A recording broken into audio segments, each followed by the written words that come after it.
and start putting in on the chat your name, the college that you are from, and I guess the area that you support or your title would be really helpful for us.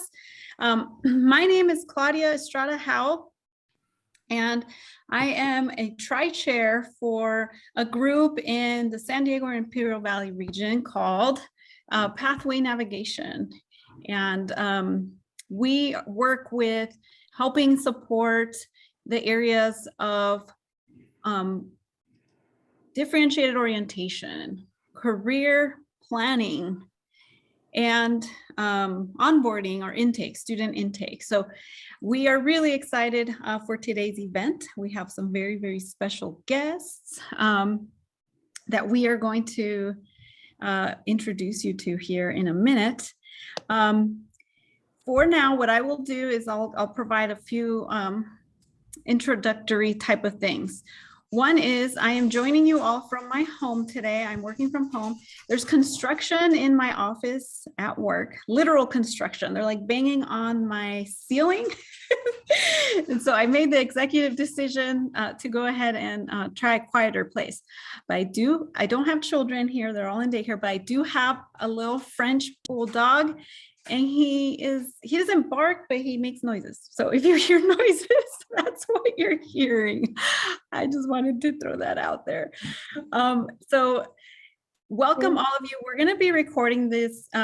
So we really, really hope that for those of you that are here and you have colleagues back at your campuses that couldn't make it, if you could definitely encourage them to view this recording at a later time when they're able. We will be sending that out to everyone. I also want to say hello and introduce a lot of our work group members. All of you that are here in the chat, please say hello, say you're part of this work group, so we all could acknowledge you're here and your hard work with a lot of the planning and things that happen. Additionally, I'm going to introduce a few very important people as well that support this work.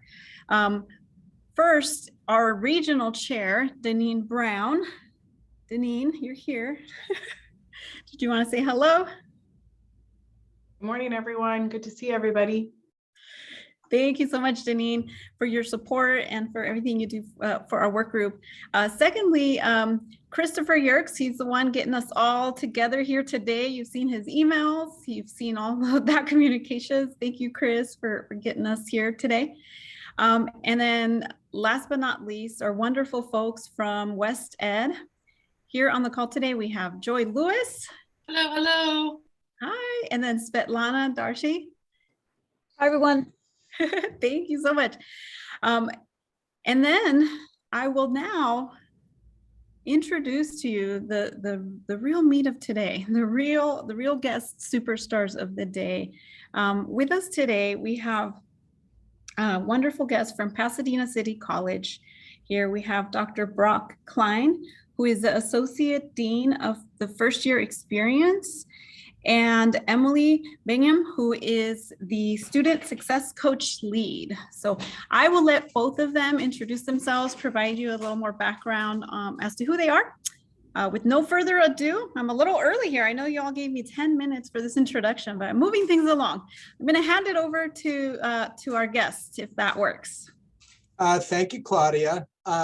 Once again, I'm Brock Klein. I'm Associate Dean of Pathways First Year Experience and also Director of Outreach and Recruitment at the college. And I want to thank you for inviting us to your community of practice. It's really exciting. We're happy to be here. I'm here with Emily Bingham, and she'll introduce herself, but I'm also here with Angie Alvarez. Maybe this is late breaking news. I'm sorry it didn't get on the agenda, but she's really a key player in our work, and she's joining the presentation today. So Emily, you want to introduce yourself, please?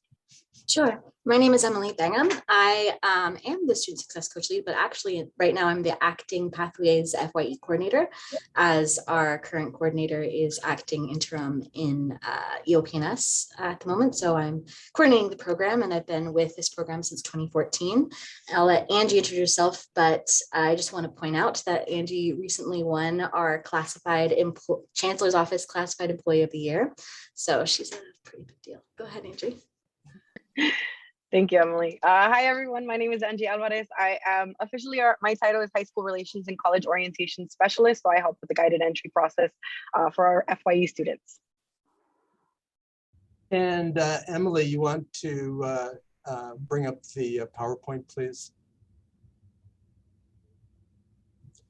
So let's get started. We're here to talk today about the work that we do at the college.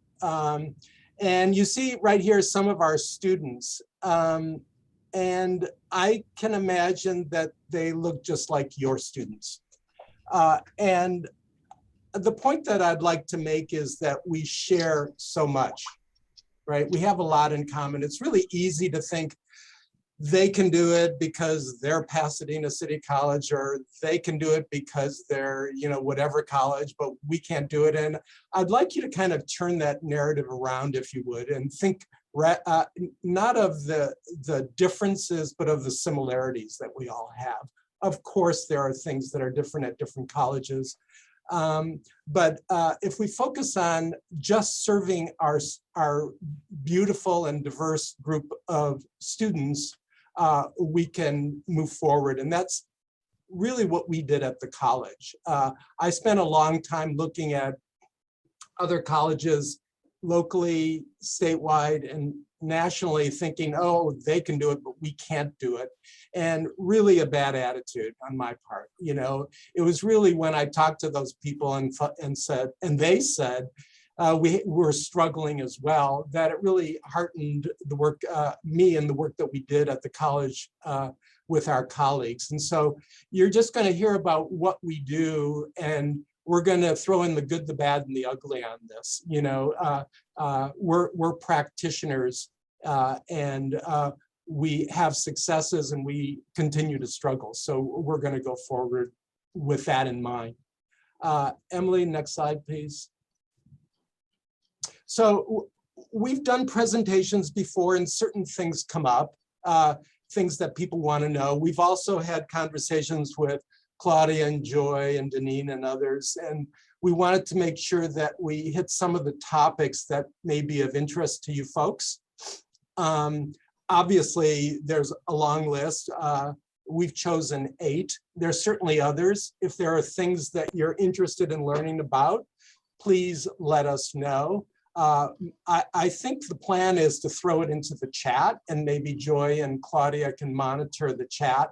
We're going to save for questions and answers for the end of the presentation, as you saw in the agenda. But if you have a burning question, or if there's some clarification that you need, they can let us know, and we'll answer it right away. So, obviously the first one is the idea of scale and how you're able to sustain at a scale level. This is really tough news. I'm going to tell you our stories about having a small program and then having a really big program, and that difficult transition from a big program to serving all first-year students. And then making sure that we're able to do that year after year, rather than, falling apart, the wheels falling off the truck. This takes money. How do you identify your resources? And in some cases, how do you share them? Our narrative is one of both. We have looked for resources, we have district funds, and we share funds as well. Building partnerships and allies are really essential to our work. I think something that is particularly interest for us is the collaboration between the two sides of the house. We understand that that's often not the case at some colleges. This takes leadership, this takes strategizing. We've been rather successful at building relationships so that the student services side and the instruction side are working together. We're going to spend a lot of time, actually Angie's going to spend time talking about communication strategies. This may not seem important to you, but it's hugely important for us. How do we communicate with our students, right? You know, I'm tired of really, students don't answer their email. Well, if they're not answering their emails, you have to think of something else to do. You have to think about, first of all, why they're not answering their emails, and then come up with other strategies for engaging them. Because at the end of the day, if they're not clicking, if they're not opening, if they're not responding, you've lost them, right? We're really proud of our evaluation strategies and our collaborations with four-year institutions and external evaluators, as well as our internal evaluators to use data to inform practice. We have embedded this into our practice, and we talk about data a lot. We are, Emily's going to talk about some of the work going on right now with our success coaches and a huge evaluation project going on. We also have a huge evaluation project going on with College One, which is our first year seminar. I have two members of an awesome team here. We have a larger team, and I'll share that information with you, but it's really about how you put together a team that will stay together over time and share a vision that is student focused. And that involves leadership at all levels.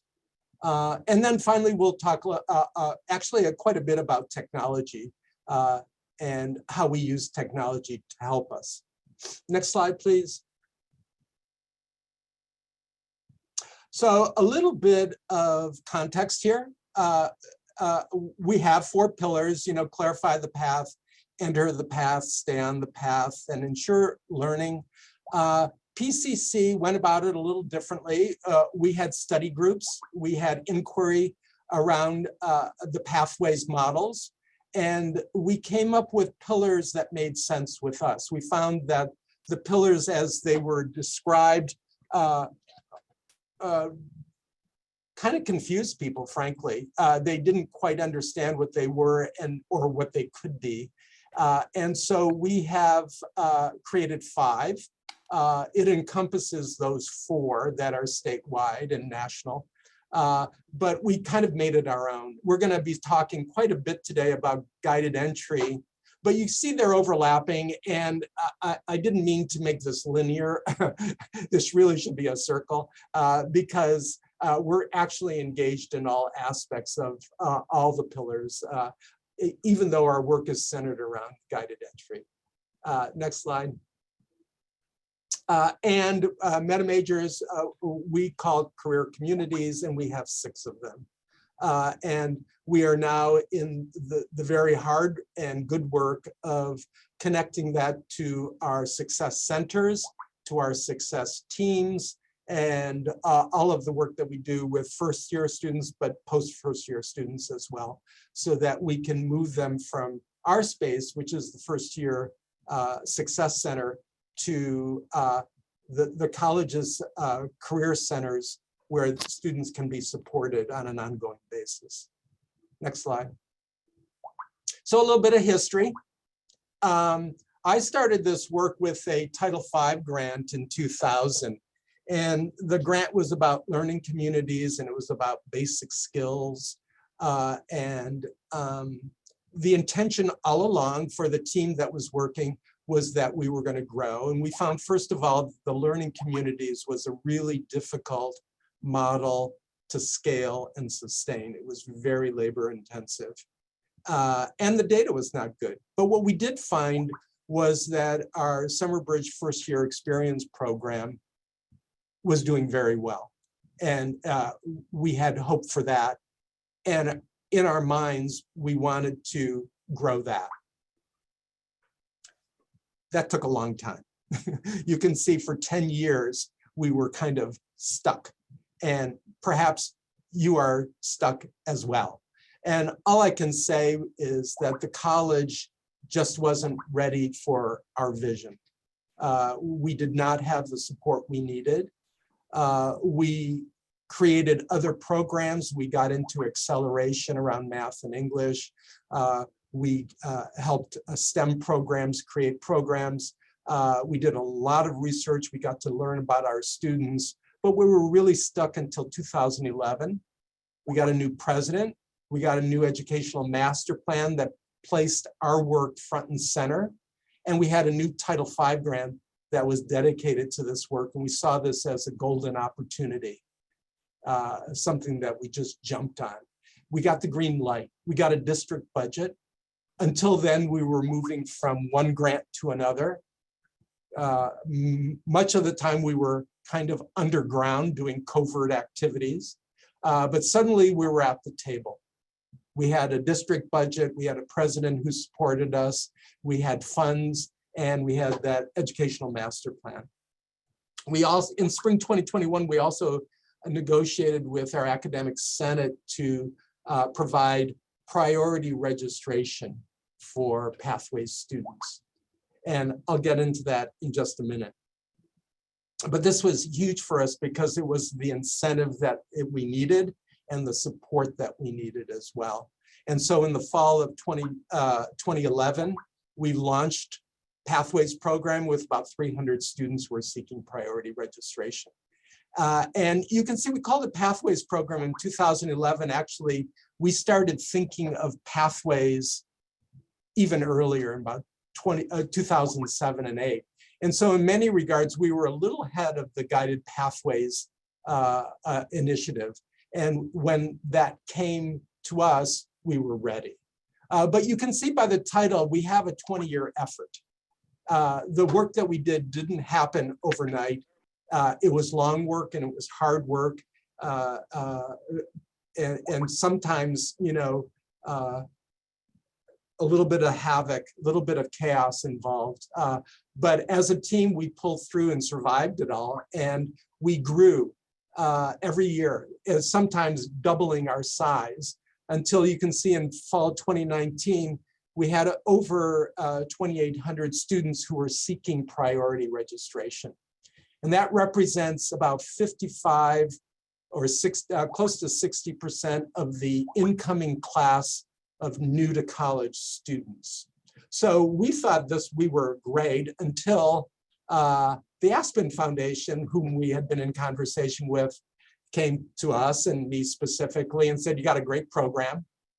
Your data looks really good. You know, our first year retention rate is among the highest in the country. There's a lot to like, but you have a large program. When are you going to serve all first year students? And I said, you know, this is hard work, I'm ready. The president, we had another president and she nodded her head and we came up with this idea of FYE for all. And it's embedded in this larger initiative that includes Career First. And this is now with Guided Pathways helping us, pushing career as front and center, offering our services to all first-year students and creating a network of care about looking at the student and not having them come to us, not having them solve the problem, but are getting to them first, having a success team that would support them throughout. Then of course, COVID hit. And just like everybody else, just like you, everything went a little wacky. We shifted to virtual, and that's really part of our narrative. And Angie and Emily are going to talk about that quite a bit. And you can see that our enrollment was down. We went down to almost 5,200 with almost 2,000 seeking priority registration. But we continue. So the story is always about the ups and downs, always about the support that we get or the support that we don't get, and how to solve problems and move forward. So Emily, next slide, please.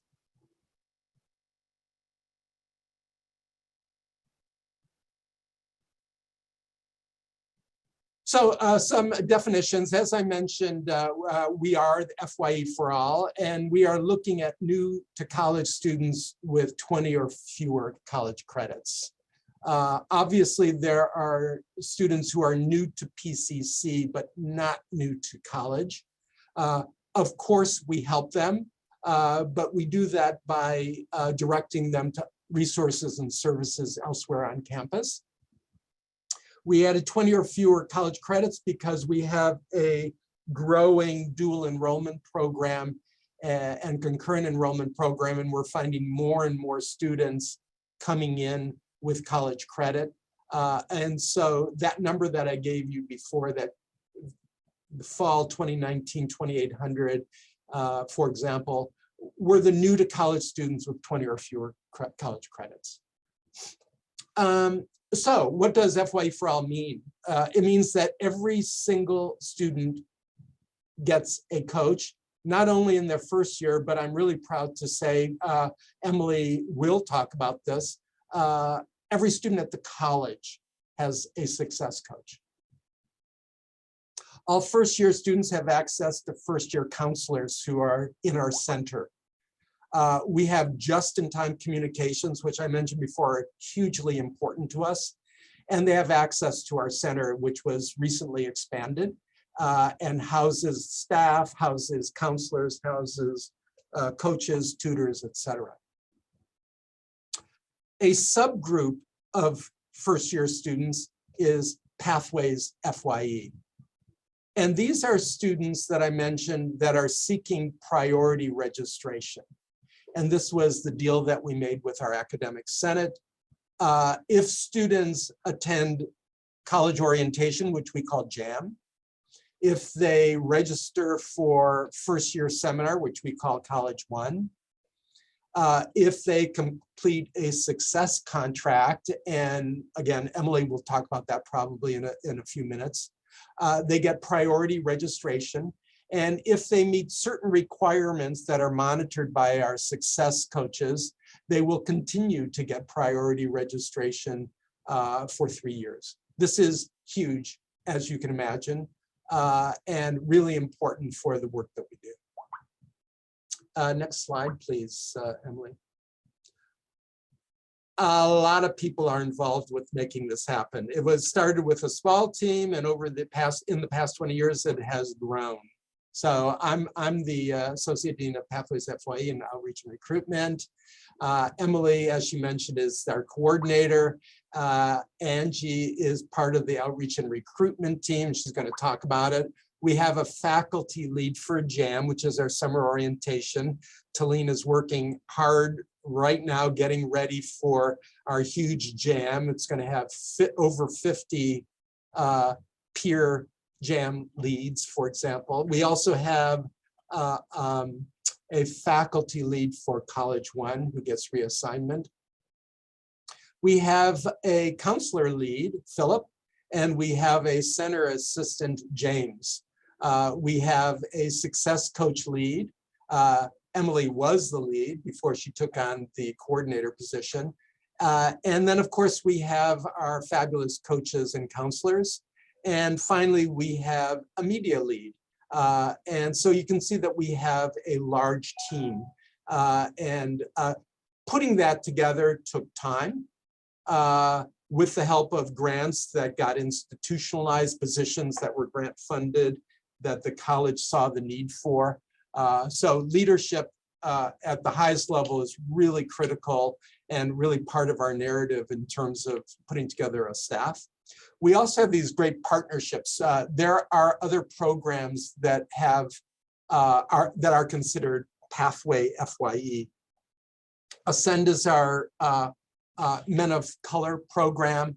We have a Pathway for Athletes. CORE is for formerly incarcerated or system impacted students. We have an international pathway, and UJIMA is PCC's Umoja program for Black African American students. We also have partnerships, a wonderful partnership with enrollment management, admissions and record, financial aid, et cetera. Lots of those student services that we meet with constantly. And this has been a shift for us, frankly. Back 15, 20 years ago, we were really siloed, we were isolated, and staying at it, keeping at it, driving this forward has allowed us to create partnerships now that are solid, that we work with on a regular basis. And then strategic communication and marketing, equity, and all those other programs are programs that we meet with. So you can see that a lot of people are involved in guided entry and the FYE initiative more specifically. So next slide, please. I'm going to turn it over right now to Angie, who's going to talk to you about outreach and recruitment, which is obviously a crucial component of guided entry. Okay, good. Hold on, let me. Awesome. Thank you, Brock. So outreach and recruitment, I'd have to kind of full disclosure, I started with the Pathways First Year program as an outreach specialist in 2017.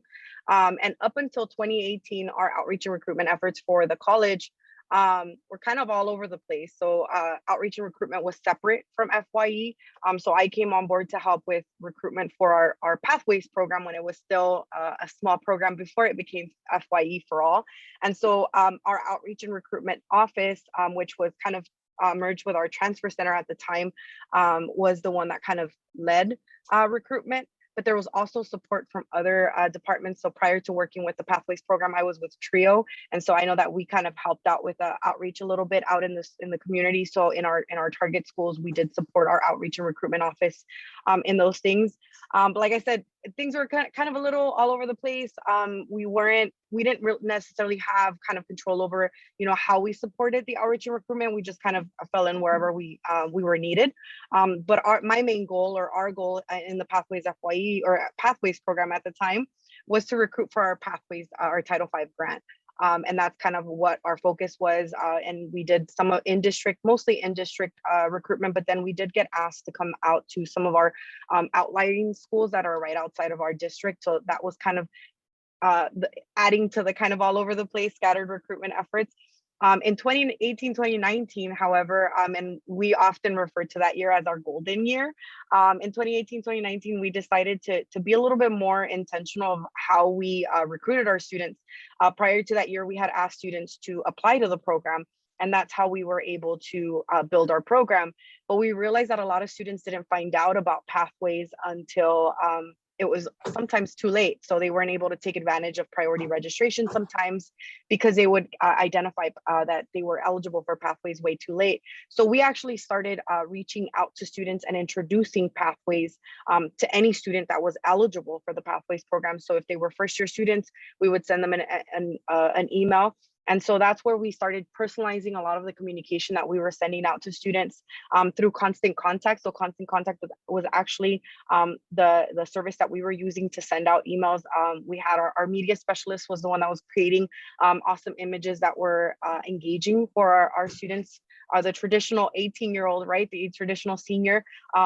We had to be very strategic in how we were introducing information to them. And we did use a company that kind of helped us get this off the ground. So it wasn't something that we did ourselves.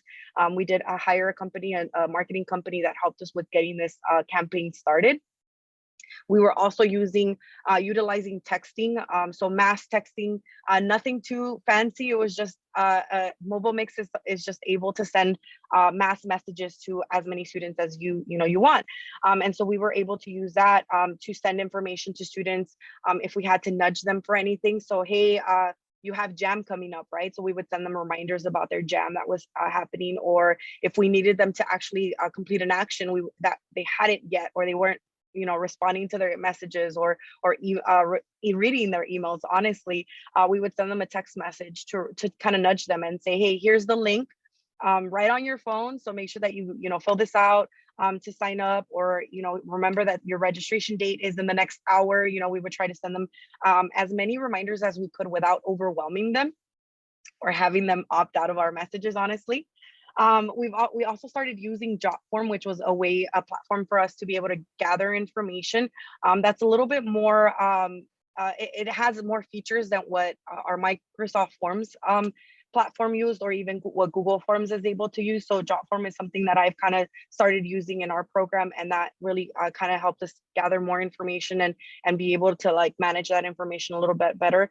And then also like social media, using social media, obviously creating our Instagram account and whatnot. But then kind of the pandemic happened and we had to kind of boost these things. So these things kind of grew a lot more in the last couple of years, they probably have in your schools. And so we've been using these separate platforms a lot more. And then even more so now. So this past year, our outreach and recruitment office, which I mentioned was kind of merged with our transfer center before, moved over to our department. And so we at that point have, now kind of control over what is going on and how we do outreach and recruitment, in addition to the recruitment or the outreach that we were doing for Pathways and our first year experience in general for our first year students. And so with that, we were able to utilize leverage some of the resources and monies that we have on campus. And so our outreach and recruitment office moved over here, kind of merged with us, what we were doing with FYE and the guided entry process with students. And then in addition to that, we also merged ourselves. Brock likes to call it a marriage, but I feel like it's weird because there's 4 of us. We also kind of merged over with our SCAM, which is our strategic communications and marketing department. Their director is often in our office now, and we're checking in with them. Hey, does this look on brand for you? Are we, is the imaging looking great? Like any pointers and whatnot. And then in addition to that, like Brock kind of mentioned, our enrollment management partnership. The faculty member who is leading enrollment management right now, I am constantly in communication with her, because enrollment management is kind of, it goes along with our outreach and our guided entry and what we're doing with our students. We want to make sure that we are able to help our students and kind of break down any barriers that are keeping them from being able to enroll in the college, because that's the ultimate goal, is to get them to enroll. And so this year, we did get a few more tech solutions that we were able to utilize to help with managing students. So we do have a CRM on campus, our recruit CRM with Banner, that we have not been able to use because it's a little bit hard to kind of get it started. So I've been using Nutshell, which is like a salesy type CRM. But it's helped me with the features that it has, so that we can manage and make sure that students are getting the appropriate communication. So in 2018, 2019, we created this communication campaign and the emails went out to everyone. And what we did this year is we actually started making sure that we were only sending appropriate emails to students. So instead of sending everyone an email that says, hey, you have to do new student counseling, we were only sending it to those that hadn't already done new student counseling, so that they weren't getting, their inboxes weren't getting clogged up, and more likely for them to actually act on that email. We also kind of decided to move away from mobile mix because it didn't have very many features. So we've been using Signalvine as our texting platform this year. It allows us to do so much more, and we're able to actually personalize messages to students. So instead of saying, hey, Lancers, which is what we were doing before, your jam is coming up or your registration is coming up. Now it says, hi, Brock, your registration is at 8 a.m. and we're able to personalize and bring in all that information straight from our student information system or Banner, so that it's timely. It's like Brock mentioned, it's up-to-date information as much as possible. And then our Jotform actually moved over to Jotform Enterprise. So now we have we all have our own logins. We have our white labeling on all of our Jotform forms that we have for students, and so students know that they are on the Pasadena City College website, because it is all branded, and everything is kind of cohesive. We have this brand that we've kind of been developing over the last few years, and everything across the board kind of matches, and so students are familiar with that now and are able to identify when they're doing something for the Pathways FYE or even Pasadena City College in general. Slide, Emily.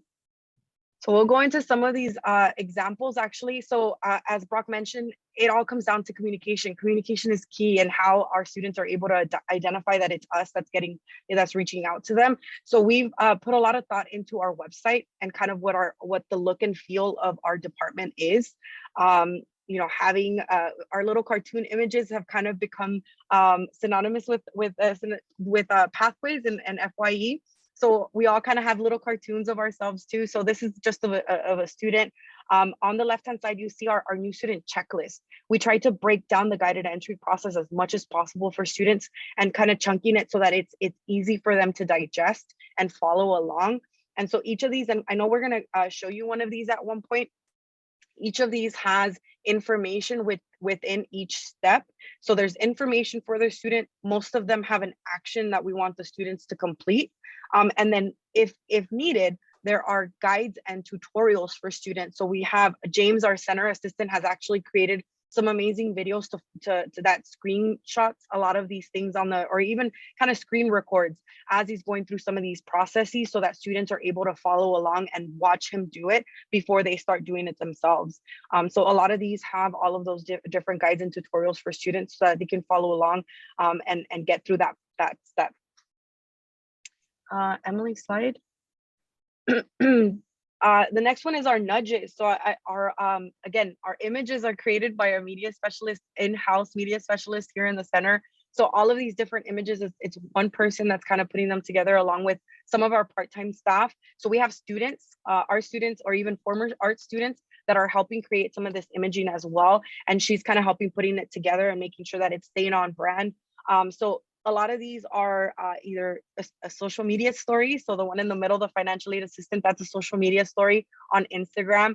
The Who's Ready for Summer, that's a banner that's in an email, but it can also be found all over campus in our marquees. So all of our marquee systems, any screens that we have on campus have kind of rolling images that can be found on there right now with information on how to register for classes.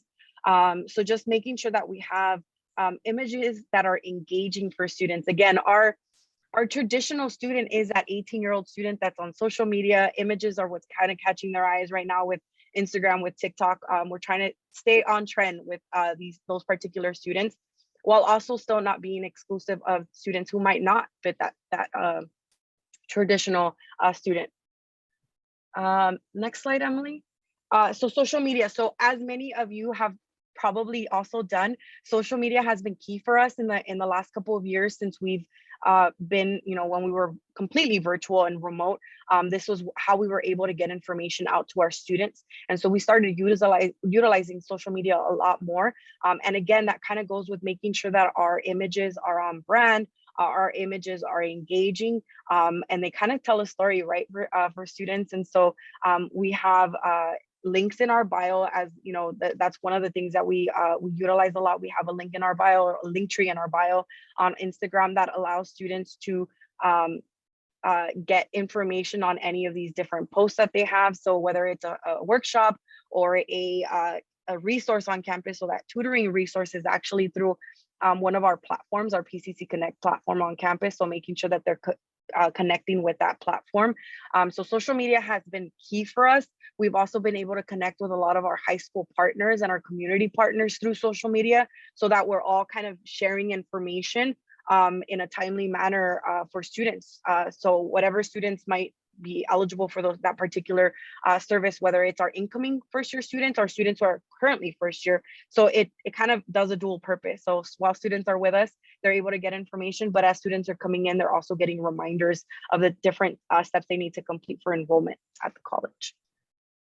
Next slide, Emily.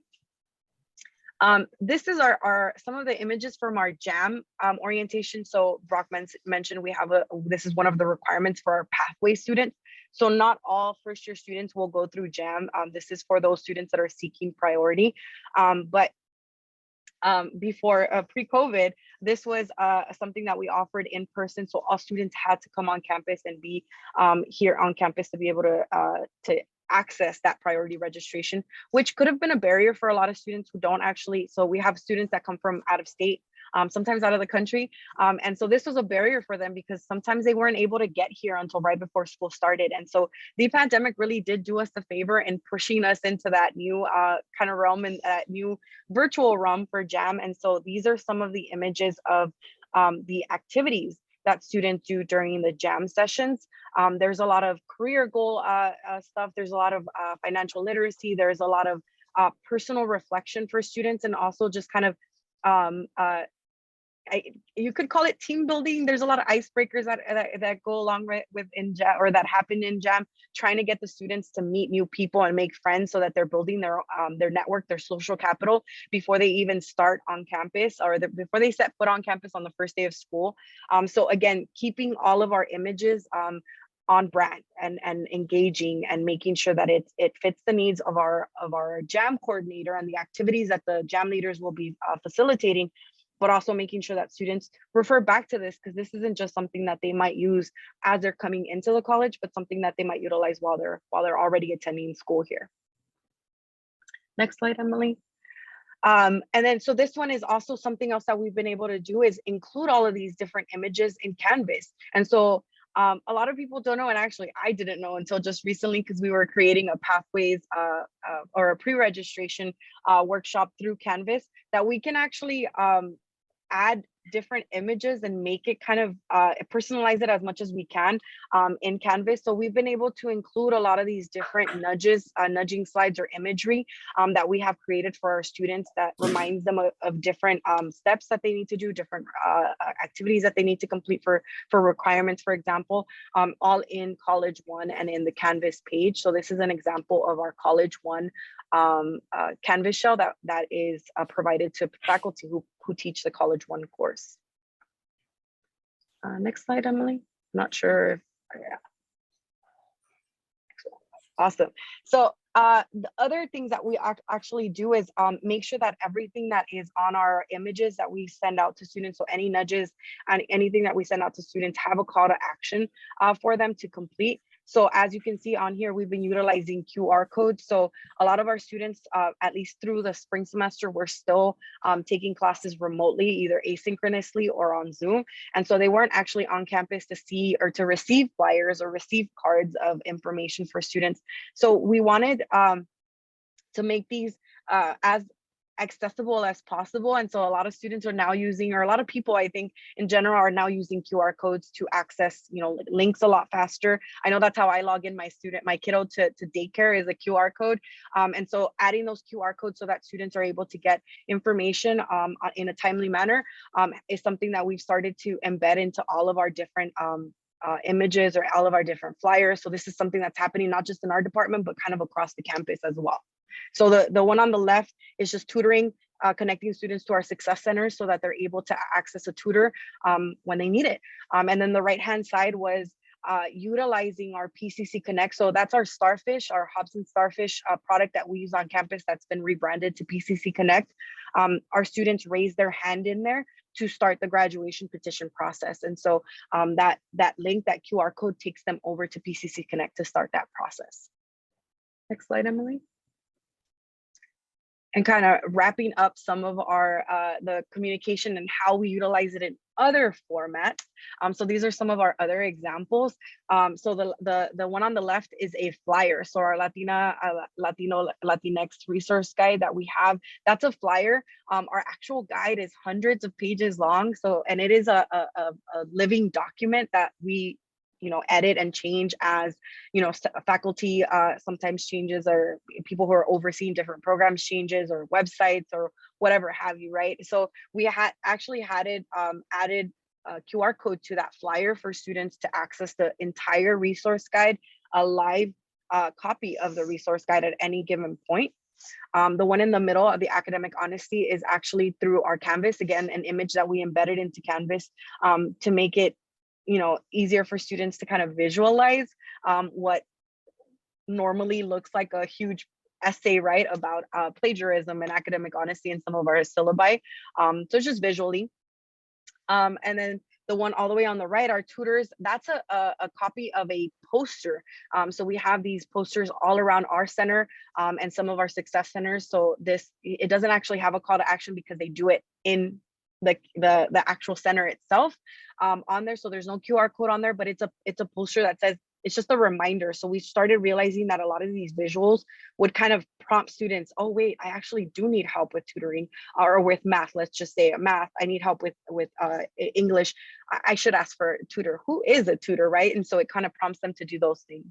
And then lastly, at the very bottom, you'll see a banner. So that banner is actually utilized in our emails and also in any of our calendars or websites that are on our website, our main website, so that it kind of keeps everything on brand. So this year, our FYE open house, we just had our virtual one last night, is kind of following a Coachella type theme. It's kind of that vibe. So that's what we've been going for this year. So it's a little bit different. It's a little bit kind of not necessarily super off brand, but it's a little bit off brand for the open house, but that's a specific event that we are hosting on the campus for the FYE program. Next slide, Emily. So that's just some of the visuals. So I did kind of go into this in a few slides back. So the technology and the guided entry process that we're using. So communication, as I mentioned, it's big, right? That's the only way that we're able to get information out to our students. So we do email students. So that is our primary point of contact for students. So we use constant contact to communicate or send out emails. They are visually pleasing. We've actually, and there's I think we had a what's it called, an example at some point, but they're very short emails. So we try not to overwhelm the students with a lot of text, because let's be honest, they're not really reading them sometimes. We like to make sure that there's a call to action on the actual email itself. So there's always a button that asks the students to complete something. Like I said, we recently started using text a lot more. So Signalvine is the platform that we're using. And what we did with Signalvine is that as soon as the student gets accepted to the college, the very next day, they get a text message from our outreach team that says, hey, we're the outreach team. If you have any questions about the enrollment process, please let us know. And so it's able to communicate or contact us in a very timely manner, right? It's like almost instant. And so students are able to text back, and any one of our outreach team staff is able to respond to their messages. And so it just kind of, it's just a way for us to answer their questions while they're on the go, right? A lot of times the students aren't checking their emails. The text is like, it's right in their phone, right in their hand. I mentioned our CRM, our customer relation management platform that we're using this year is Nutshell, and we are planning to move into our Recruit CRM, which is through Ellucian at some point starting before the fall, actually before our next recruitment cycle, so that we're able to use that and connect it with our banner system. Our coaches through the pandemic have been helping, our success coaches through the pandemic have been helping us with communicating with students and helping students through the guided entry process in addition to the outreach staff. So we were using Google Voice at one point because everyone kind of had their own individual phone numbers through that. So that is something that we did use. It's not something that the campus actually provided to us. So that was something that we used just kind of off, and it was a free service that we were able to use, but we are moving everyone into that Signalvine platform so that we can kind of move away from the Google Voice side. I mentioned Canvas, we use our website. So those two, we're able to send announcements to students. We're able to add banners and provide information to students kind of in a timely manner and, you know, in their face kind of through our website and through our Canvas pages. And then for tracking, on campus, we have an in-house created dashboard that allows me to pull information every day on what students have applied and what steps of the enrollment process students have completed already. And that is our Argos. And utilizing Argos, we're able to pull that, and they're Excel sheets. So they're kind of little glorified Excel sheets, I like to call them. They're a little bit fancier. And then in Excel, we kind of filter out information and just find out what students need to do what, so that we can send it all out through constant contact. So I mentioned our marriage, our merging with our enrollment management department. So we work really closely with our enrollment management faculty to make sure that our students are receiving information as it's needed, right? We don't want to bombard them with messages, but we also want to, so we try to find kind of that sweet spot in between sending too many messages, but also sending the appropriate and the right messages. And so this is an example of what our summer communication campaign was like as we led up to registration. So we did send out an email right before the registry or right before the schedule of classes pretty much opened up for students. Students also got an announcement in their Canvas page. So this is specifically for students who are already on campus or our current FYE students, for example, for us. And then that also included some of that web and social media kind of presence to make sure that students are aware that summer was coming. And then they got a reminder the day before their registration date. So we tried to send out reminders and sometimes or notices for students that says, hey, this is your date of registration. But as they're completing requirements or as they are getting enrolled into different support programs that provide them priority registration, sometimes that changes. And so we try not to confuse them with that. So we'll send them a reminder for registration the day before they're supposed to register, so that they have that kind of that 24-hour notice to register for their classes. And then if they don't register, what we do is that we go back a couple of days later and say, hey, you have courses that are on your educational plan, but you're not registered for this term. Can we help you? How can we support you? Come see us here, or respond back to this message, or we send them a text message as well, to kind of nudge them too. And sometimes that warrants a lot of responses as well. And then lastly, we kind of close that loop a little bit for that term, and we send them a welcome email with information on how to access classes. Parking information is sometimes vital for students who are accessing or coming on campus for in-person courses, or how to get support through our program, through success centers, or through any of the different resources that we have on campus. Right. So for the work that I do with our pathway students are actually our FYE students. So all of our FYE students are introduced to our new student checklist. This is kind of how we have been able to, as I said earlier, we chunked out kind of the requirements that students were supposed to complete to be able to successfully register for courses. Some of these are optional for FYE students unless they're planning to be part of Pathway. So a Pathway student who is seeking priority registration would do all 10 of these. FYE students, it's just kind of a way to guide them through the process and all the way through registration for classes. And so I know that we are going to actually go over to one of those. So that you all can kind of see it live on our website.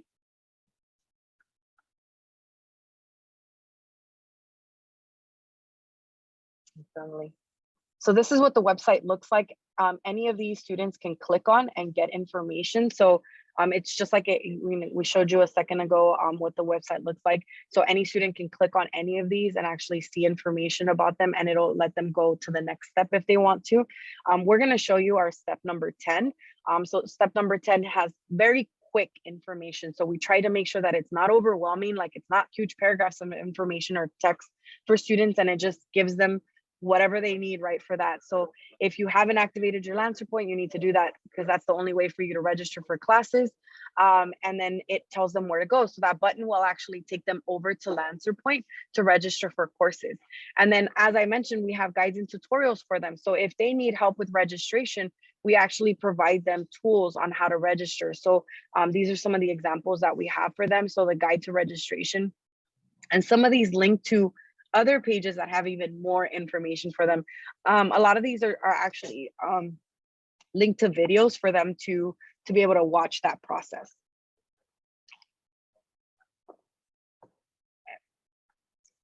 Thank you, Emily. Okay. And I'm almost done here. As I promised, we're going to show you examples of some of our emails. So this is the big one that I live in. So we, a lot of the other images live on other platforms on the campus, Canvas, on our marquees. This is kind of the one that I oversee mostly. I'm the only one that actually sends them from our department, but the campus also sends them through other departments and from our counseling for enrollment services as well. So as I mentioned, we try not to make them too long. Our very first email, which is the very first one on here that you see, is the longest email that they will receive. And it has kind of just next steps. So you've already applied, welcome to Pathways, welcome to first year experience. These are your next steps. And it introduces, everything comes from me.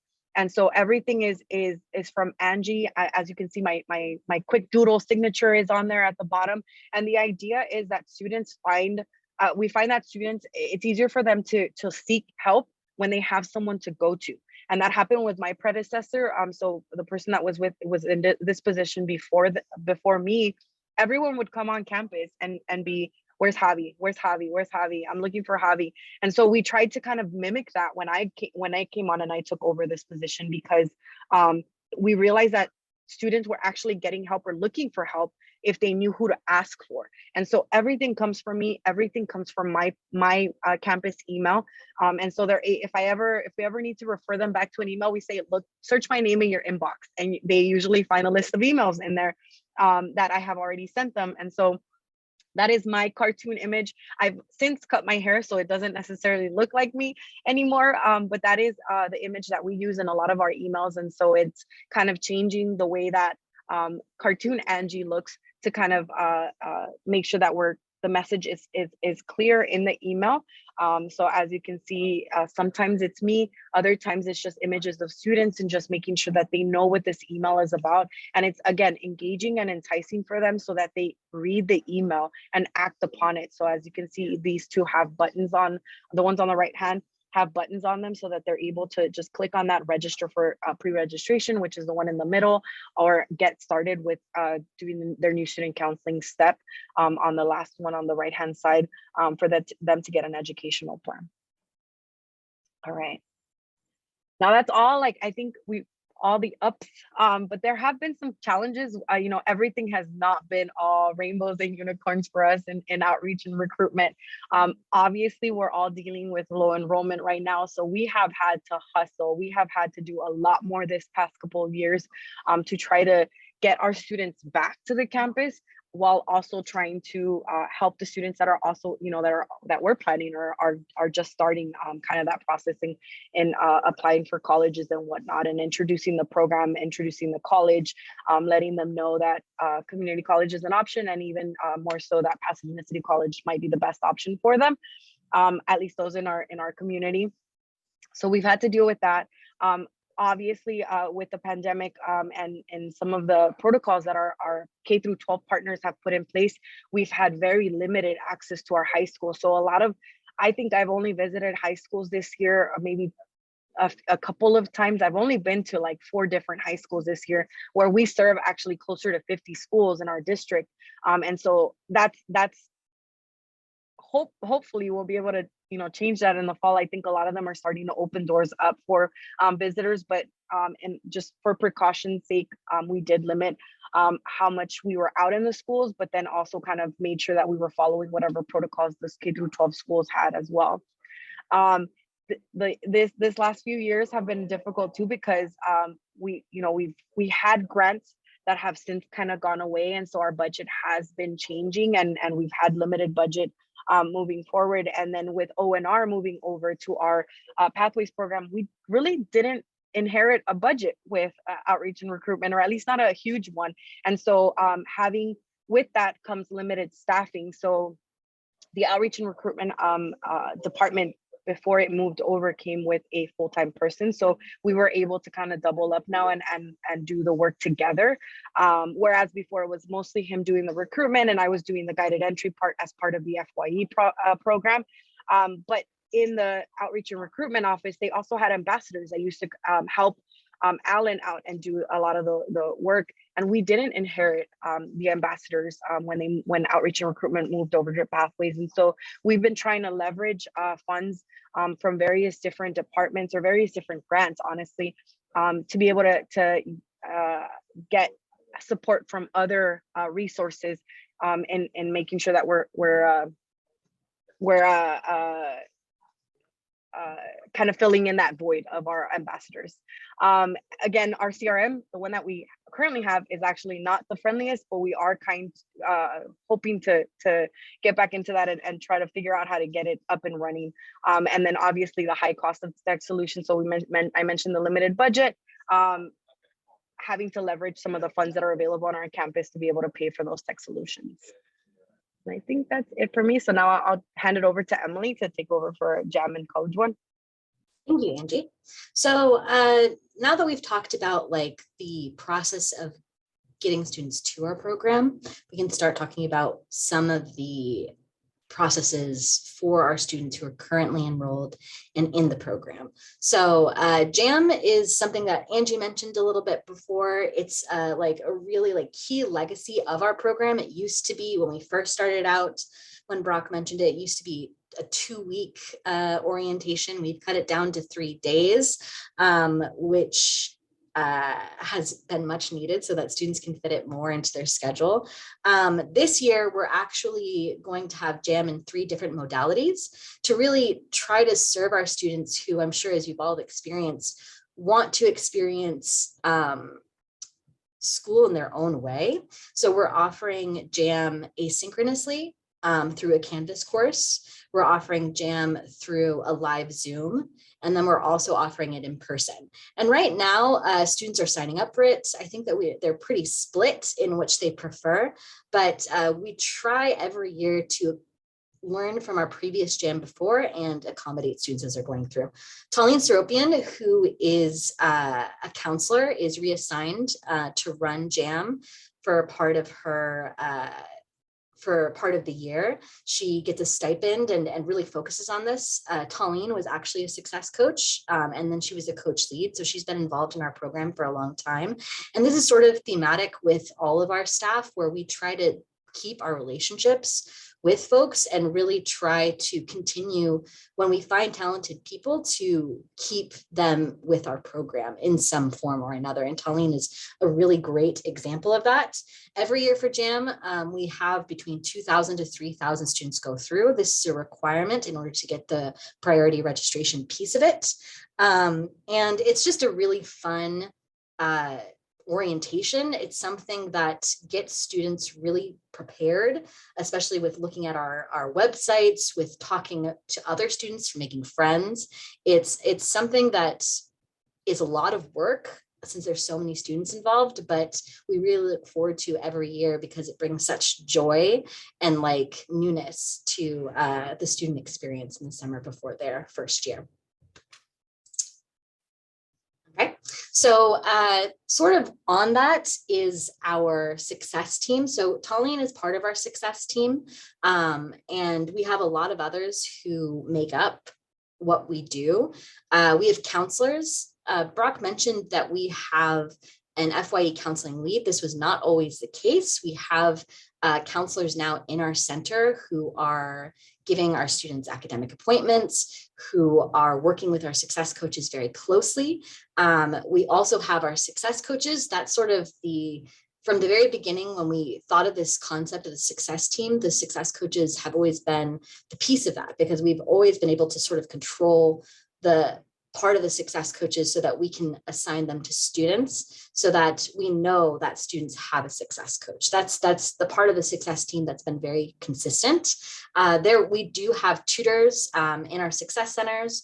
We have faculty, we have librarians, we do have a career team, but we're still working on this process a little bit. We have the success coaches, but we're working on getting faculty leads for our different career communities, looking to further our collaboration with faculty. So that's still an ongoing process. I don't think that an average student on campus would be able to like identify everyone in their success team, but we know that they'd be able to identify their success coaches and their tutors. So it's still a work in progress with the team aspect. So I want to talk about success coaches a little bit. This is my favorite topic. I was a success coach myself. I started in 2014. I was an international success coach. After that, I became the success coach lead, and I've been obsessed and passionate about success coaching ever since, and something that I can talk a lot about. So I'm just going to go over a few parts of it. So when we think of success coaches at PCC, we think of them as being the first point of contact for students. I know that other community colleges, other campuses have different versions of this type of role. Our success coaches are professional experts. That means that they're part-time, they're 900 hours a year employees. That basically equates to about 20 hours a week. We recruit from graduate schools. So we have success coaches from all over, from graduate schools, USC, CSULA, Long Beach, Cal Lutheran, Mount St. Mary's, all sorts of schools that we're recruiting every year to get our team of success coaches. We originally started out with having just 4 success coaches for the 772 first year students. Now, I just finished securing all the funding for the success coaches, and we have 58 going into 2022 to 2023. So it's been a really long process getting that many success coaches for PCC. It's not an easy process to get that many. I think that we're one of the few schools that I'm aware of that has maybe that many folks dedicated for students, but it's something that I keep coming back to because all of our data from our students, all of the assessment that we've done shows that they want to have a person that's dedicated just to them. And that is across the board necessary for every student. We can't really look at the data and determine which type of student will need a success coach or need a person. It's just that I really felt passionate, and other folks on campus really felt passionate about making sure that we could provide someone for everyone. Not everyone understands it because, again, most models don't include having a success coach for every student on campus, but that's why we're working so hard to prove their sustainability and importance. Brock mentioned that we're doing a huge evaluation project right now with our Office of Institutional Effectiveness. We just did the quantitative part of it. We're doing focus groups for the success coaches. We're going to do interviews with the success coaches. We're going through and really going in, and our preliminary data really shows that success coaches do produce a positive academic outcome for students who meet with them. So that's something that we're finally able to prove that. And that's very exciting for this time for success coaches. But to talk, and I can answer any questions that anyone has about them, but to talk a little bit about some of the challenges that we face, the unstable budget. So every year, we kind of have to go to all of the different grant managers and say, please give us success coaches. We have maybe 7 different funds this year that are paying for all those 58 success coaches. And it really took going to individual people and saying, how many success coaches can you give us? And every year it just takes that really building relationships with folks, trying to get the funding for it. So it would be great if we didn't have to have that worry every year. I'm hoping that the evaluation project that we do will prove sort of the great impact that our students are seeing with success coaches. Other challenges is our relationship with the rest of the success team. We have some great relationships with counselors on campus, but it's just more needs to be done to further understand and further develop the role of success coaches to students. And I think that part of that is through the evaluation, but part of that is just going to departments and talking about how the success coaches can support students. So that's something that we're working on too, our branding with success coaches, making it more understandable and accessible to the rest of the campus community. Administrative supports, again, that understanding of how success coaches fit into the campus community and fit into the team. That's something that we still are working on. And I would say that every year we do receive a degree of skepticism. Not everyone gets it. And so that's really on us. The onus is on us to prove how important success coaches can be for other folks. So student engagement, that's always a challenge. Students aren't engaging all the time with anyone on campus. So coaches really have to go at it from a lot of different directions to try to get students to connect with them. So coaches meet with their students virtually, they meet with them over the phone, they'll text them, they do Canvas messages for their students, they'll email them, they write newsletters, anything and everything to make sure that we can try to connect with our students as much as possible. So that's an ongoing struggle, as I'm sure that you all have as well, but one that we work very hard on. And then again, faculty engagement with coaches. We've had some great faculty partnerships, especially related to career communities. One of the pieces that I didn't highlight on the other page was that our caseloads for success coaches are centered around career communities. So we'll assign caseloads based off of career communities for first year students, for students second year and beyond. And so many success coaches will collaborate with different faculty. If they're an arts communication and design success coach, for example, maybe they'll collaborate with an arts professor to talk about portfolios and how to develop them for their students. However, that's not really institutionalized. We don't have it. It really comes from success coaches reaching out, and we'd like to have more opportunities to engage with faculty. And we're developing that as time goes on. Another piece of our program that we require students to do in order to get priority registration is to have our first year seminar, which is College One. It's a hefty class. It's a 3-unit UC-CSU transferable course. And it's one that's gone through a lot of changes over the years. We've developed the curriculum and evaluated and redeveloped the curriculum over a period of many years. And right now, what's really connecting with our students and what we found works very well is having the community cultural wealth framework from USO. And that's something that is embedded throughout the whole curriculum and really a piece that a point of pride for College One, and that one that students have really connected with recently. And we also do a One Book, One College through our College One seminar. So every year we'll have one book that we focus on. We have because we require it for our program and our program is so large, we typically have every fall maybe 90 to 100 sections of College One. And it's an interdisciplinary course. We have instructors from counseling, but also from all over departments, teaching this course. And we try every year to have the book and a speaker to come through to talk through it.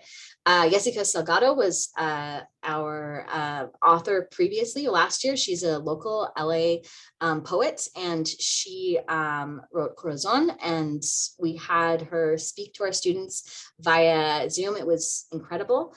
We also, as part of that, have students do research projects based off of the book that we choose. And they typically have a first year student conference and present their work. And it's always been something that we look forward to. We haven't had it since the pandemic started, but it's something that we're looking forward to getting back to potentially for next year. We also have a summer institute for faculty. Since it's an interdisciplinary course, we try to make sure that we have consistency regarding this material throughout the course and throughout all the professors. And so we take the time to really help them think through these different themes and make sure that they're prepared to discuss it. And this is just an image of our first year student conference when we had it in person. It was always really incredible to see all of our students out there presenting on their research. But we still managed to keep that sense of feeling going even through the pandemic through different virtual options. But some of our challenges with College One is that we don't have a full-time College One faculty. That's something that we're working on, but we have a College One faculty member who's reassigned, Christina Salazar Romo, who's developing our curriculum along with some other faculty members who teach College One. And also that we'd like our classified staff to be able to teach this since it's interdisciplinary. So our classified staff who have master's degrees, that's something that our classified union has been working on for a while. We're hoping that that happens soon, but that's another challenge that we've experienced with this. And then just talking about PCC Connect Starfish, many of your campuses may use Starfish. This is something that really connects with our professors as well as our success coaches. A big role for our success coaches is that they manage the student referrals and flags of the students within their caseload. As I said, we caseload all students on campus to a different success coach. So they're looking at these different flags and referrals and, following up with students. And that's where the professor connection really comes into play. But this database has been hugely important for our program because this is where we track engagement, students coming into our center, track tutoring. This is where success coaches have their appointments, counselors have their appointments, where we write notes that are available for all folks across campus. We also, for requirements that we have for the Pathways program, success coaches track them through success plans on Starfish. I know that not everyone uses a success plan feature, but we found it to be really helpful when looking through different programmatic requirements. And it's just been a great communication effort with students, from faculty, and from different student services folks on campus. This is also where we have our virtual support center is housed within PCC Connect. And that was key during the pandemic to be able to connect with students more easily. Okay, I'll turn it back over to Brock. Yeah, thank you. We do not have a lot of time left. I think we've gone over, so I'm going to go through these rather quickly. I want to make sure that we have time to get to the questions because I see those coming up in the chat. As I mentioned, we spent a lot of time with evaluation. We have a partnership with UCLA over the past 20 years that have been doing evaluation work for us. We have a student success report that we put together every 3 years. And this is information from our latest one. You see that we have 5 success indicators, but you also see that we have a challenge, and it's not a surprise, an equity challenge. So if you go to the next slide.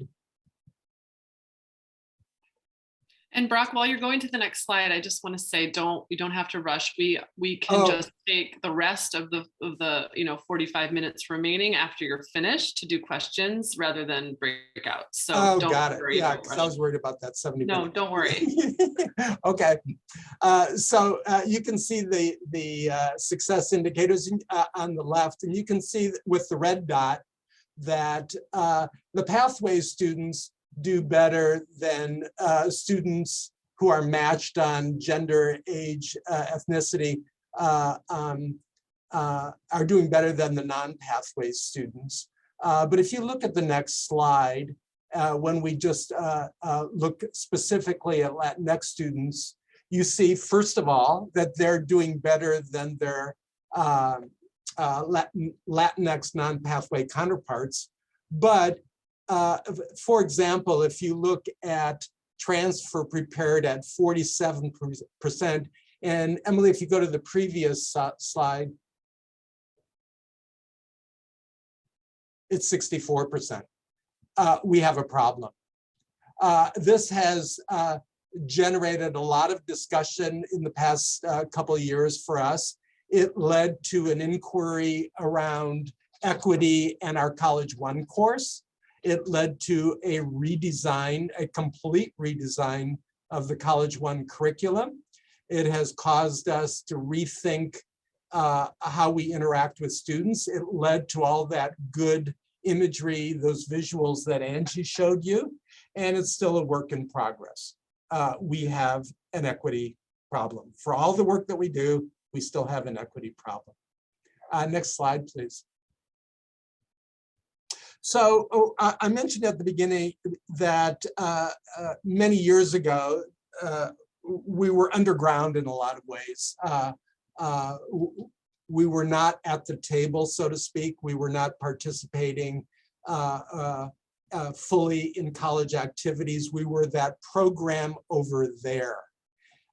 And the good news is that in the past 20 years, that has changed significantly. We talked about this really wonderful partnership between admissions and records, the strategic communication and marketing, FYE, and enrollment management, which I think is just really a powerful, powerful collaboration going on right now. Honestly, I never used to go into the student services building 20 years ago. Now I'm there constantly talking to counseling, missions and record, financial aid. We do financial aid workshops in our center with the support of the financial aid office. We are friends and collaborators. You see that the success teams and the centers are now collaborating and embedded there. Career Center is central to our work. And I'd like to jump down to the bottom one. Our UCLA PCC partnership is really rather special. As I mentioned, we started this about 20 years ago. We've had graduate students from UCLA doing research in our center for 20 years. We've had perhaps 8 to 10 dissertations come out of the work in our center. We support that work because it helps our own learning. This research practitioner partnership most recently is with Cecilia Rios Aguilar, and it is focused on career and major development, and it's been going on for 3 years. We meet once a month, and it is a robust partnership, and her graduate students are engaged in a lot of the research that we do. I'm really, really proud of that RPP work with UCLA. Next slide, please. Recent developments, you've heard about them. You know, obviously the pandemic has led us to make changes. It was, like for you, a really rough time for us. We had to shift everything virtually, but now we have the opportunity to think about that work. And one of the things that happened is that we've shifted to multimodal platforms, right? Angie was talking about open house. We have a virtual open house, and our face-to-face, and our on-campus open house is going to be this Saturday. JAM, College One, the same. We were instrumental in building the college's virtual support center, and the coaches, the counselors, the staff are all engaged in that work. Angie spoke about that use of technology, and that's rather new, comes with problems. We have platforms not speaking to one another. We seem to be adding on and spending money, and suddenly the cost is more than we thought. And so we are in the process of kind of shaking that out and coming up with a plan so that we can have a cohesive model. And then the third development, again, a really wonderful one over the past 3 or 4 years, is the work that we're doing around career, not only with our career center, but with UCLA and with our CTE folks. Students come to college for lots of reasons, obviously, but a major one is they want to get a good job. They want a career. And we tend to forget that in an interesting way. We forget that they're here for a reason. And so placing career first has been really, really important for us. We're doing work around gateway course redesign of embedding career modules in English, math, stats, history classes, speech classes, etc., so that career exploration is intentional. We found that students define career exploration as taking different classes, and that's no good. They accrue credits, they take a class and they decide, oh, I don't want to study that. They take another class. And so being a little more intentional about what career exploration is and what it could be in the first year and beyond is really important to us right now. The next slide, please. And so challenges, everybody has challenges. That vision, you need a big idea. You need folks who are focused on students and are committed to maintaining that vision over time through good times and bad times. Laura Hope once described this work as blood sport. It can get really nasty. I could give you really specific examples of really, really nasty things going on the campus. But the team stayed together because they were committed to a vision. And so that connects to number 2 of creating a space where the good people can do good work is really our story. People are attracted to our center and our work and the team because of what we've done and how we present this to the campus community. So number 1 and 2, I think, are just really, really critical. Number three, I talked about in the scaling, you start small because that's called a pilot, but you have to move from pilot phase. And I knew that, like anybody knows that. And as much as I tried for years, I was stuck. And when when Aspen said, you got a nice big program, but it's a nice big program. It's a big program. It's not for the entire campus. When is it going to be for the entire campus? And that was really good question. And I'm happy that they presented that information to pose that question to the administration, because the administration responded. We want FYE for all, which is what we got. Identifying resources and then sharing those resources. We have money, we share. We don't have money, we look to somebody who will share. And it's often around shared outcomes. So when we can bring people to the table to say, you're doing it and I'm doing it, why don't we do this together? You can actually get somewhere. And then finally, the challenge I think we all face is keeping faculty engaged over time. I find myself working with the same wonderful group of faculty, and the others kind of drift away or never show up at all. And that's a challenge as a practitioner that I have to deal with. And it's the nature of higher education. Certainly, people have autonomy, they have freedom and flexibility. They have the right to say yes or no. They have the freedom to say, yes, I want to do that, or I don't want to do that anymore, or I don't want to do that at all. And so that's something that we're grappling with, and it's something that we always grapple with. There's always this faculty issue of how to grow that. And so this is, I'm sure something you all share. So the last slide is questions, I believe. You ask questions. So we'd like to, we kind of pulled it off. Yeah. There was a lot of information there, but we wanted to spend a little time answering questions. I saw a lot were in the chat. Joy, I don't know if you want to send everybody to their breakout rooms first, or yeah. So we were using the breakout room as like an option if we had time, but I'm kind of feeling like in the big group, everybody's kind of seen the questions. So I think it would be helpful to stay in the big group for now, and answer those questions first and see where we go from there. And certainly if you have additional questions other than the ones in the chat, we can just do that here in this group. And I'm gonna go through the ones in the chat sort of based on, I think, who they went to based on who was talking at the time.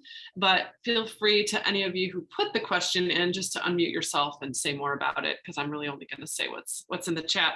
And I'm going to kind of start from the bottom because it was just, it came up most recently. But Jenya asked about if students opt in to be in the first year program. That was maybe something that was said early on and we just missed it, but is it like a requirement or do they opt in? How does that work? I can let Angie jump in on this, but we moved to an opt-out program, and that was game-changing for us. Everybody is a first year. First of all, everybody is FYE now, so you just are. How actively you are engaged in that work is up to you, the student. We want to make sure they get all the information they can get to make that decision. And the same is true for our Pathways FYE, those students seeking priority registration and the work that they need to do, the requirements they need to meet in order to maintain that priority registration is an opt-out system. So they're automatically in, they choose to opt out. Yeah, exactly what Brock just said. I'll also say the same is true for success coaches, is that they don't request success coaches. Everyone is assigned one until they tell us they don't want to receive our messages anymore because they're actually attending like a university somewhere and they're just taking one class at PCC, because we literally assign everyone success coaches. And we can't differentiate between staff and students too. So if staff are taking classes, they get a success coach too.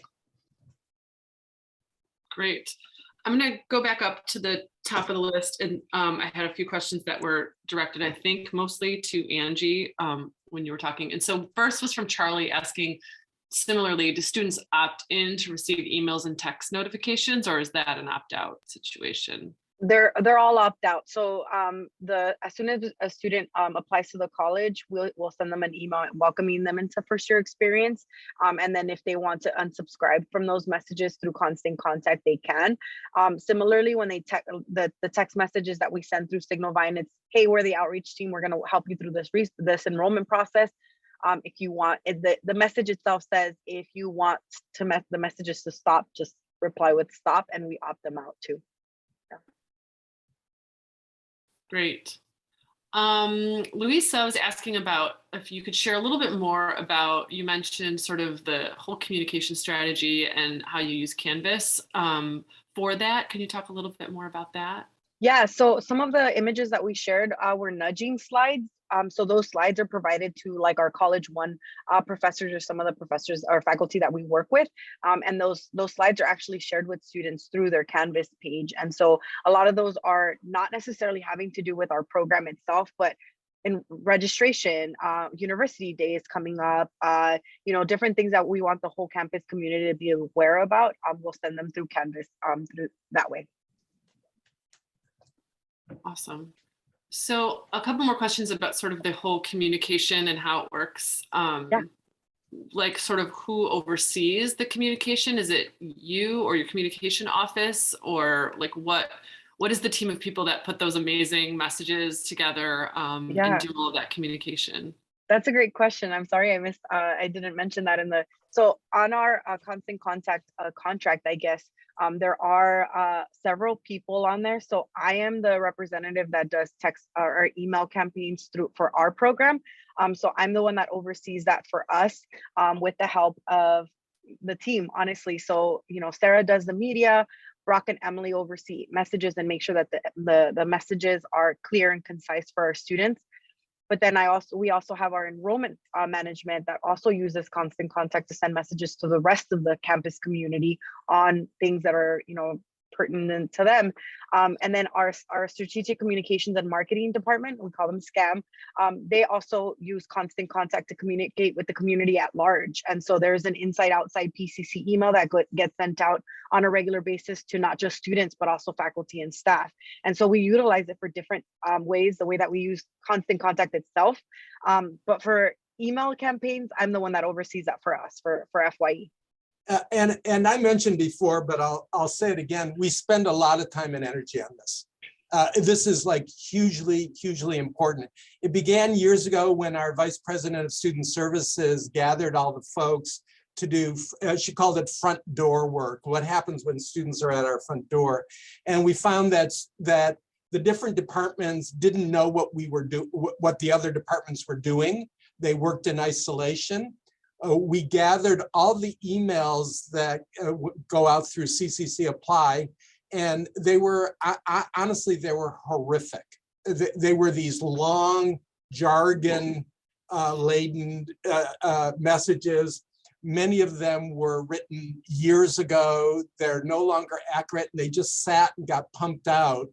And that work alone of gathering those messages, collapsing them, cleaning them up, rewriting them, making them culturally sensitive to our diverse population took a year. People, like some people went crazy, like don't touch my email, kind of thing. And it was honestly, sorry, it was like there was a lot of crap. There was like, oh my God, this is a 2-page email that I don't even understand. And that led to all this other work which Angie was describing. It's really been a major shift. And so other than the constant contact and then the internal team that you have, Rosie was asking if there was another marketing or consulting company that you worked with, or if it just all was the work you're just we started this work with a company called Elder Tree, and they kind of brought us into this idea of strategic communication and marketing. And now we have a strategic communication marketing office, and we interact with them all, and we have really good people in there. We're all kind of on the same page about this. You know, whatever we showed, it goes through a process. We have lots of eyes looking at it to make sure that we're equity minded, that we're culturally sensitive, that we're, you know, somebody writes it and somebody comes in and chops it in half, like just chop it down again, too much information. We're really about chunking, you know, what is the least amount of information they need to know, you know, and then a call to action, as Angie mentioned. Is there something to do? Make it really obvious. Yes. Okay, now I have a couple questions that are more guided to Emily, related to success coaches and so on. One of them is when you recruit from the from the universities, are those coaches, or who will be the coaches, from graduate programs typically? I think you mentioned something about that. Yes, all of our success coaches are graduate students. We chose to do this model because we were finding that, you know, if people had graduated already with a master's degree, they would tend to leave mid-year, and we caseload for the entire year. Like last year, I tried to keep on several folks who had graduated, and like 11 people left because they just had other opportunities. So we really find that it works to work with graduate students. It's also very connected to what they're doing in their programs. So they're applying like the student development theories, counseling theories in their interactions with their students. They meet with their students individually. Like we take the recruitment and training of success coaches very seriously. Like we have initial trainings, and then we have trainings every Friday to make sure that they understand what's going on campus, what are the best resources to utilize to supporting their students. And then this also is helpful because many of our success coaches go on to become counselors at PCC and professors of College One. So it's kind of like this multi-generational coaching model where, you know, success coaches have really built this community of being able to train each other. We like to keep people multiple years, and then a lot of times they still stay connected to PCC and become counselors or take on other roles on campus. So yeah, they're grad students, and we just find that that's the model that works best. Great. Okay, I'm going to keep going through these, and I see a couple more messages that have come at the bottom just most recently, so I'll get to those. Maybe Claudia or Svetlana can look at the most recent ones because I'm still back up at the top. So Tina, you might have to help me with this question. You sent it at 1:10. I know there's a lot of Tinas here. Are the success coaches' contacts connected to Angie's coordinator's emails? Does No. that make sense?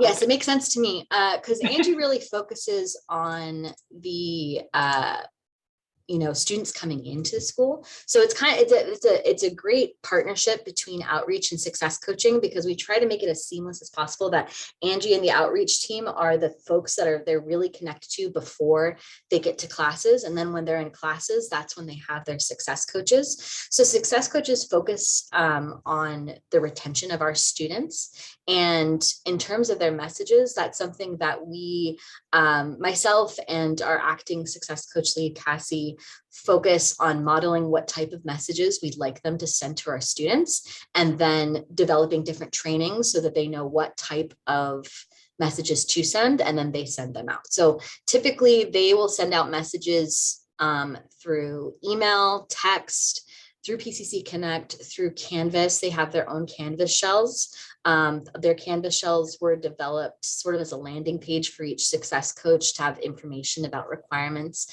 And the content for those shells we worked on with counselors and a group of students on campus called equitable, who are leaders on campus. Typically Latinx students who've been stipended to work on different projects around campus. So we like to consult with students on those messages as well. Great. Okay, I think this one's for Emily too. What transfer area does College One meet? So College One on the CSU general education page, it's in area E, I believe. Is that right, Angie? And then on the, it's not on the IGETC, but it's a transferable elective. So, and then it fulfills one of our areas for associate's degrees. So most schools accept College One. USC does not, because they have their own first year seminars, but generally most public schools accept it and most private schools, but USC is just the one example I would say that I know for sure doesn't accept it. Can I follow up on that? Sure. Did you, when that, and I went to a presentation from your team previously, and I think one of the first creators was there, and I was intrigued by the model. But did you have a counseling class previously before College One was developed? Yes, we did. Yes, we do. We still do. And it sounds like you're suggesting like an introduction to college. We have 4 or 5 classes that somehow fit in, but our Counseling 10 class, which is introduction to college, was very similar. And just like everything that's hard, introducing success coaches took a lot of time and a lot of conversations with the counselors, and so did College One.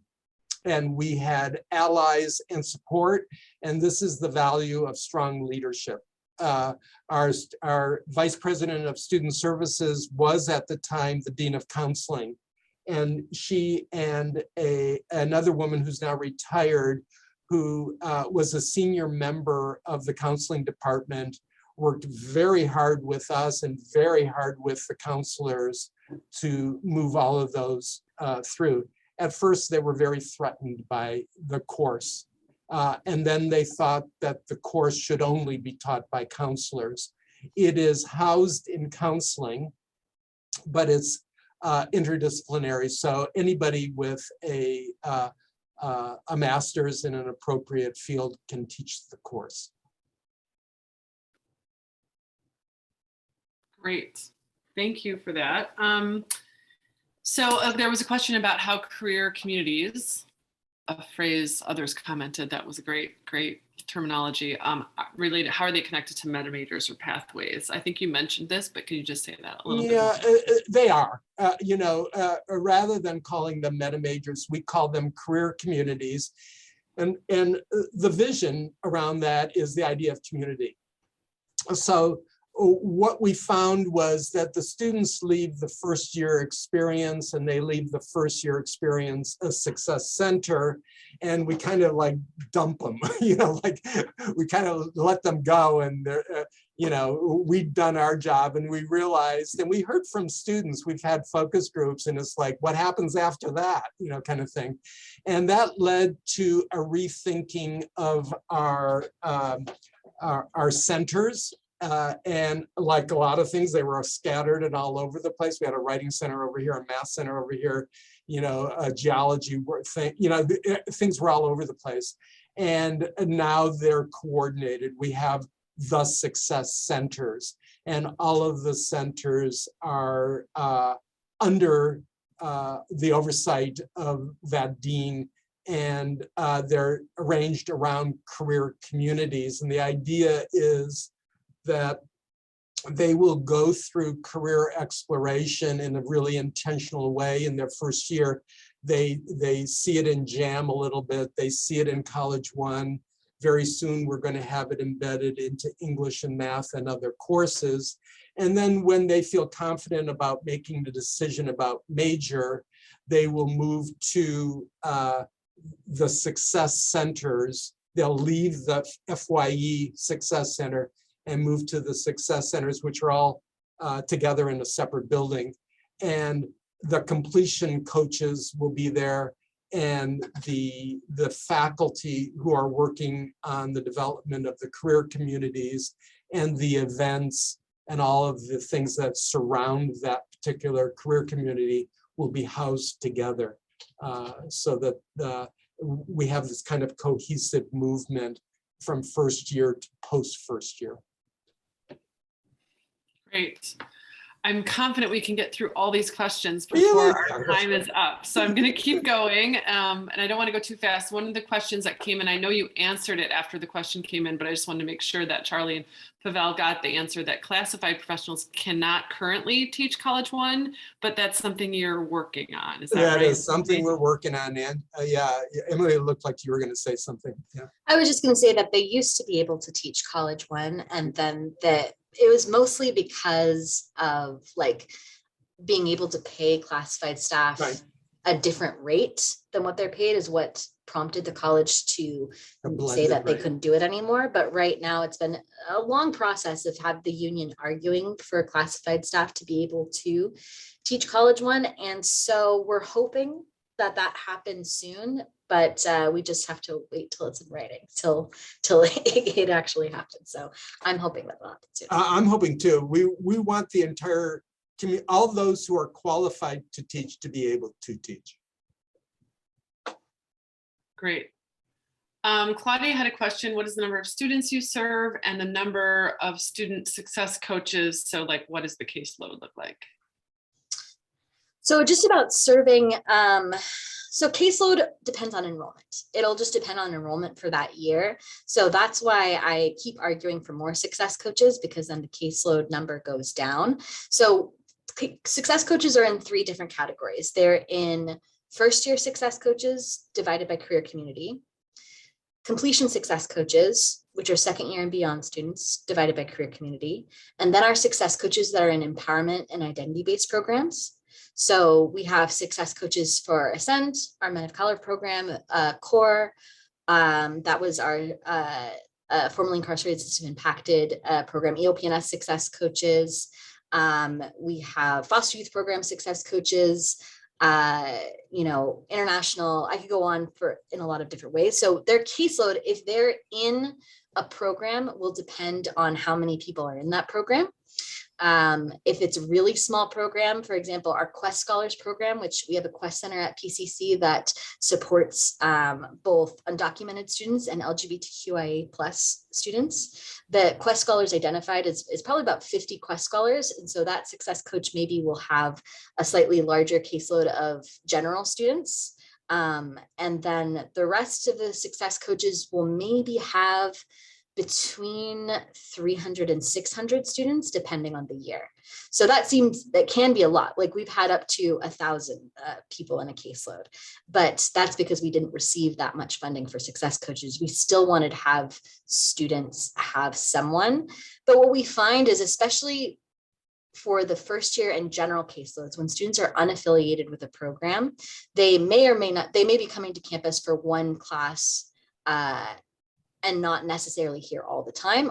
And so it does balance out, but ideally we wouldn't have more than 300 students in a caseload because, and so I'm hoping, depending on enrollment this year, that it'll be closer to that for all of the success coaches. But how we determine caseload is based on what funding, enrollment, and what positions we have for success coaches that year. We actually went through a different process this year. I formed a success coach committee and had people apply to have success coaches so that we had more transparency in how we were distributing success coaches. Like, because some programs were like, well, why do they have a success coach and not me? And I was like, well, you can ask for one. And so I gave them a mechanism to ask for one now. So it's pretty exciting. And we received a lot of applications and looking forward to seeing what success coaches look like for this year. And someone was wondering about how much success coaches are paid approximately. I mean, obviously that depends probably on a few things, but. They're paid $19 an hour. Yes. Okay. And thank you for, I think you shared a job description in the Yes. chat. So that was really great. If anybody wants to get that before the meeting ends, it's towards the bottom of the chat. Emily posted. And let's see. I think I got most of the questions. Tina Nobartel, who had to leave, had a question saying, you have presented to a lot of audiences. Is there other colleges or places where you know of your practices being adopted? One of the challenges, as we all know, scaling these promising practices, applying unique needs environment. So just wondering if there's some of your processes or practices have been scaled to other colleges in the state? Yeah, yeah. We lost count. I mean, at one point, we had maybe 40 or 50 colleges had come either connected with us via Zoom or phone, or actually pre-pandemic flown in. I think a really good example might be Sierra College. They came 3 or 4 times. they brought their executive team in, and they kind of parked themselves and stayed for a while. And I heard that they were having some good success. I haven't spoken to them, any of the leads or the contacts that I knew for a couple of years, but I believe they're doing some good work up there. Great. Another question about, Rosie asked about who oversees the success coaches. Maybe you mentioned that, but can you just say a little bit more about that process? So currently we have, since I'm in this role, we have an acting student success coach lead.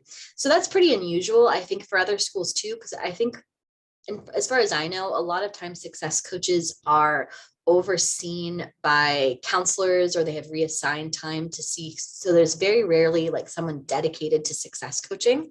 And we have one full-time classified person completely dedicated to success coaching. And we found this has been absolutely necessary, and especially in ensuring that we have consistency for our students, because having that many success coaches is a lot for one person. And I do a lot to support her as she's learning the role more so. And we have counselors that we connect with in the success coach committee, but there's one person who's in charge of it. And I highly recommend that model, because to develop to continuously develop the soft skills, like the institutional knowledge, consistency, just making sure that coaches are working on projects together, training them constantly. I think it's been really worthwhile to have a coach lead, and for the success coaches themselves, I think they notice a difference too, because they work in a lot of other colleges as well. They're all trying to work in higher education. So that means they have assistantships, typically at 2 or 3 places. And so, the community that's able to be developed here is very dependent on having someone there all the time who can answer their questions and, help them develop professionally. Because that's another thing that we do is, these are new professionals going into the field. So we spend a lot of time, in addition to training them to just be success coaches, we spend time mentoring them to, be ready for the field and get supplemental support beyond what they're getting in their graduate programs, which is very different depending on which graduate program it is. Yeah, I have to say the program is a point of pride. It's really an extremely well-run program, and Cassie and Emily do a really, really fine job. The folks are monitored, trained, supported, mentored, and then they go off and get other jobs, and we're really proud of that. We cycle through them. We don't want people to stay, so the vast majority of them are for 2 years only. It's a lot of work. That's awesome. Okay, we're going to do about 2 more minutes of questions, so we have time to wrap up. I see Rosie has her hand raised. Go ahead, Rosie.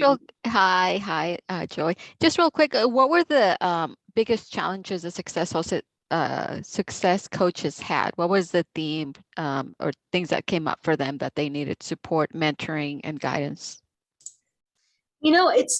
They're at the beginning of their career. They're trying to figure out how to navigate politics on campus, try to, how to message students, how to structure appointments. One of the theoretical model we use for success coaching appointments is appreciative advising.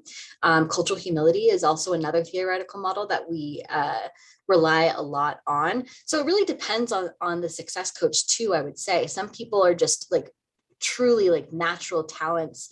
They don't in being able to connect with folks. Some people they need more structure, more ideas about how to ask open-ended questions, like how to support. So technically within meetings, there's some support actually, but you know what I think? The thing that they all need the most help with is technology. Because you'd think that I think that there's this belief that, people who are and typically the coaches, are new professionals. They're around like the age range of maybe like 23 to like 40 perhaps, and they all are coming out with having to manage all these different databases. They come in being very shy about how to do that, and I'm just like, you will be able to do it. I did not have a computer until I was in college, and now I teach people how to use the system. You'll be fine. So it's a lot of making sure we check in with them about technology, so and that they know, they get constant trainings and like just reminders about how to use every step of the technology. And every year I get texts from coaches who now work at different schools, and they're like, I really hated when you made me have to learn conditional formatting on Excel so much, and now I use it every day. So it's like, it's the technology piece, I think, is the hardest thing that they need help with. Great, thank you. A couple of folks have asked if we might share the PowerPoint. If I can make it a PDF, if you're willing, Brock, I can put that up. I can send it to you for sure.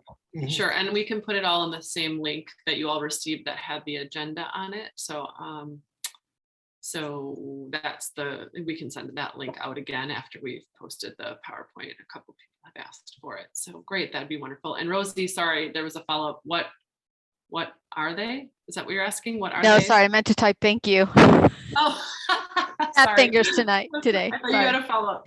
Yeah, thank you for that. Thank you. I think that's all with 3 minutes remaining. We just wanted to, well, first of all, say a giant thank you. I don't know if Claudia, you can do the thank yous before we do one little quick announcement. Yeah, thank you so much. I know there was a lot of behind the scenes planning and time taken away from your team, Brock. I want to thank Emily, Angie. It was wonderful to have you here. Thank you for sharing your PowerPoint. We'll definitely get that out to folks in our region. I also want to thank all of you for carving out the time to join us today. And as I mentioned in the beginning, we'll make this recording available for your colleges and your teams, so you could share back to either your guided pathways teams and your pathway navigation team as well. Great, it was a pleasure being here. I mean, as I said at the beginning, it can seem overwhelming. My reaction is probably 25 years ago was your reaction, is like, well, they can do it, but we can't do it. It seems impossible, but it's not impossible. You just need to find that group of people, and it can be small, it can start small, but the intention is that that group will grow, that others will come in who are like-minded, who will share that vision, and you encourage each other, you support each other, and sometimes you have to protect each other. Because it can get nasty. But in the end of the day, it's wonderful work, and it's working with students, and we see the results of it, and it keeps us going. It's good work. So continue is what I say. Thank you for your honest and openness with how you've struggled with the journey and all the challenges, and that part is important because we're all struggling too. Yeah. Thank you so much. We wanted to just spend 1 minute giving an opportunity. I'm hoping that Simone is still here to invite you all, if you haven't heard yet, about something that's going on with their guided pathways office hours later today. Are you here, Simone? Oh, did we lose her? Oh no. Well, I'll tell you what I know a little bit about it, and we can share it with the group by email. Maybe, hopefully a lot of you have received it. There's from 3 to 4 today, Guided Pathways is having sort of an office hours event for, and that's the team of Simone Daniels and Stacy Teeters, and I don't have much more than that. So I have the email, so I will make sure we get it out to the group. But most importantly, thank you, Brock, Emily, and Angie. We really appreciate your time. Thank you, it's a pleasure. Good luck, everybody.